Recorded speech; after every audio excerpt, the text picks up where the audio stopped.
To help get some content on the channel a bit more regularly that isn't just podcasts, I figured I could have some fun with reviewing a few episodes of a really bad anime I've been wanting to talk about for a while, The Kingdoms of Ruin. Now, to keep this on a more realistic schedule, I'm not going to do any extensive editing. I will show references to what I'm talking about, of course, but I will be talking over gameplay footage mostly. I'll be doing about 3 episodes per video, unless an episode doesn't really have much to say otherwise. So, let's get started.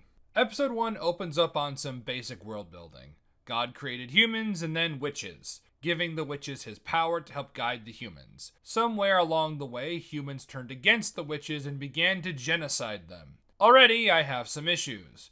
How is it that witches could be pushed to near extinction if they have the power of God? We do get some kind of explanation later in this episode, which we will get into, but it raises arguably more questions. We're then introduced to the witch Chloe and the main character Adonis. They are currently trying to escape the Redia Empire. Said empire has exterminated most of the witches within their borders. Here we get some characterization for Adonis. He's good with technology and has a desire to commit his own genocide. I hate it here. This country, the Redia Empire. We should wipe all of them out with magic. Wretched humans. Man, I hope that won't be one of his only character traits, because that would be fucking annoying if it was. A squad of Redians pulls up on them and Chloe takes them out. This makes Adonis big mad because he wanted to kill them. Keeping me from using magic against other humans? No matter how much they mistreat you and your kind, you keep it all in so I won't be forced to fight my own people. We probably could have figured that out ourselves, but thanks for force-feeding that exposition to me. It's not JJK levels of cramming something down your throat, but goddamn is it not particularly good. Also, why are you guys still standing around? You need to get moving. If there was one group, there might be another. It can't be. Have they actually done it? Not even witches have been able to achieve long-distance physical transfer.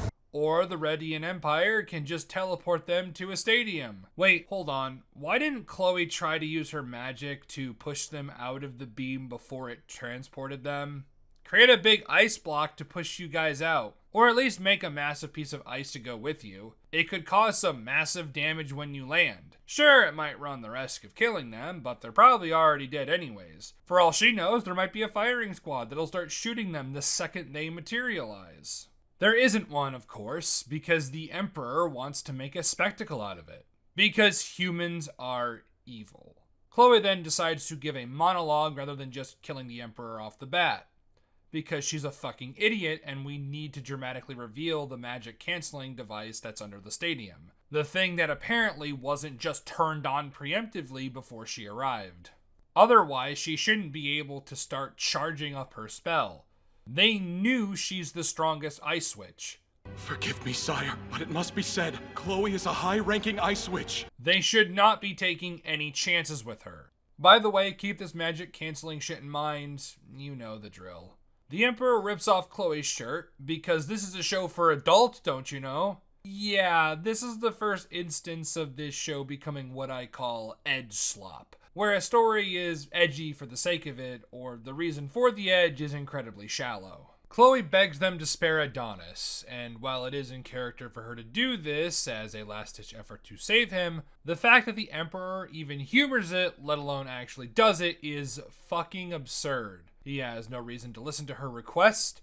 Witches are not considered people by the Redians, so the requests would be viewed as worthless. However, he is the main character, so he can't die, and this is somehow the best thing they could write.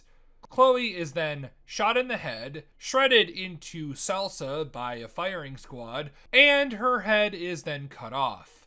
It's such an over-the-top execution that it becomes hilarious. It becomes even funnier with how transparently evil and cruel the audience are. Miles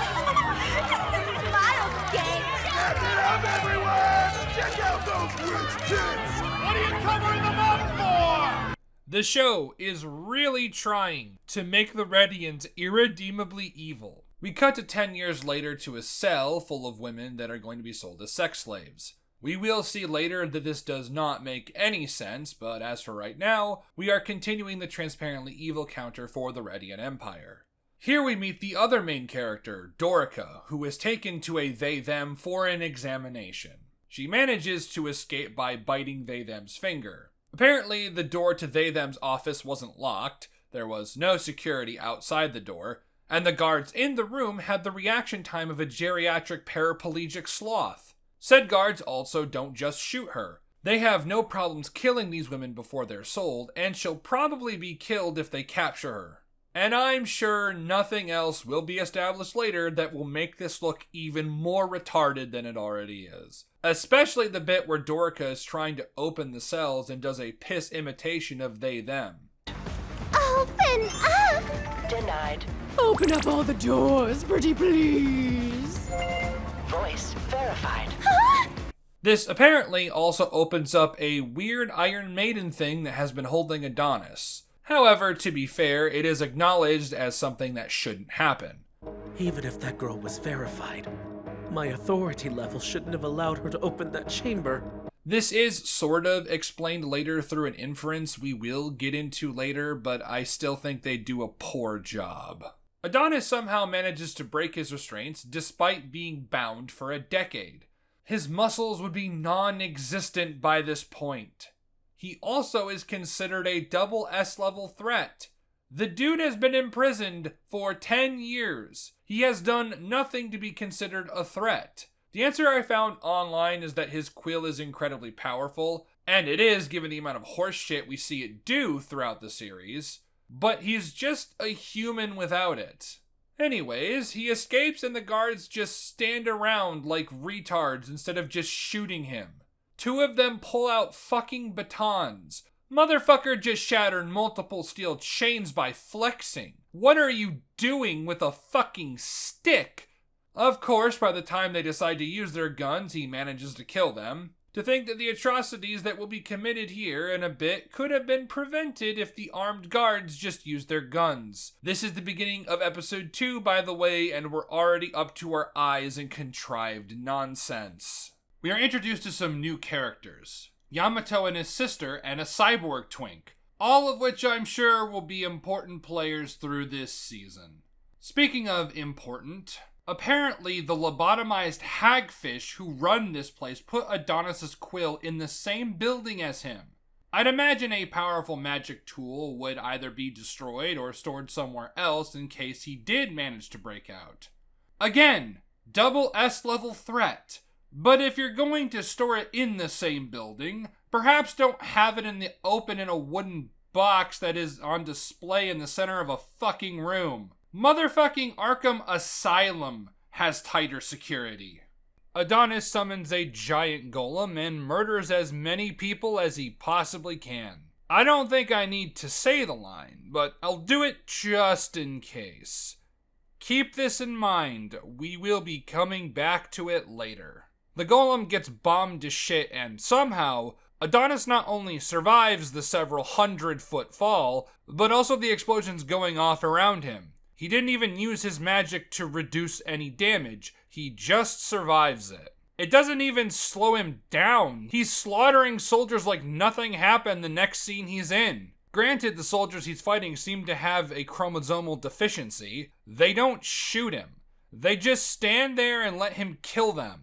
Dorica confronts Adonis and it's revealed that she's a witch that was sent to free him. Apparently, some managed to survive the genocide, and I cannot wait until we get to how because it is fucking stupid. She says they can bring Chloe back, and before she can take Adonis with her, Dorica is shot and killed. Then we get some egregious horse shit when a bunch of soldiers just stare at Adonis as he crashes out. They only start shooting when he starts using his magic. It's been a hot minute since I've seen plot armor this titanically thick this early on in a series. If the goal is to kill the rampaging psychopath murdering your people, then maybe you should actually shoot said rampaging psychopath while you have an opening. The bullshit continues when Adonis stops Cyborg Twink's bullet after it was fired with no idea that it was coming. He didn't even have any magicisms already active to protect him until impact. An impact that he completely no-sold, but I guess that's at least consistent. Adonis makes the bullet bigger and redirects it at Cyborg Twink, who doesn't move the second he sees magic bullshit make it grow bigger. He doesn't move when it starts moving, even though he has plenty of time to react. Motherfucker just stares at it.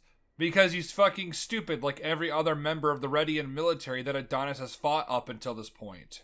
And it was right here that I gave up on this show having any level of basic competency.